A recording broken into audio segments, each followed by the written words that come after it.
Ndithi mandibulise ubukele emakhaya. Indaba zanamhlanje nisifunela nguNico Simayile obuya kumhlaba wase-Eastern Cape kwidolophu yaseNgcobo.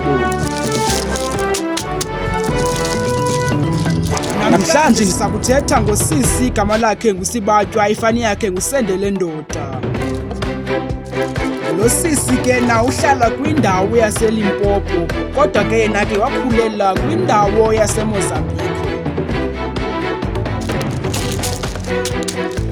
Lo sisi ke andazi ucaba ngusisi othanda isende. Lo sisi ke ngusisi onabantwana abali-10. Njengoba abantwana bakhe lo sisi bebali-10, kuye kwanyanzeleka ukubana ke ngoku akwazi ukuba provider boyi-10 because abantwana bayi-10 umntana ngamnye unotatakhe.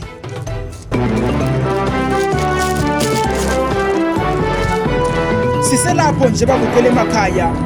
Lo sisi kuye kwanyanzeleka ukubana alale nekula. Elo kula elo caba linomfazi, caba ke elo kula leyo umfazi walo limshiye kwindawo le baphuma kuyo vele eSomalia. Usisi ke lo walala elikula laze elikula caba umfazi welikula uvile ukuba unantsika ikula eli lingumyeni lithandana nalo sisi lo.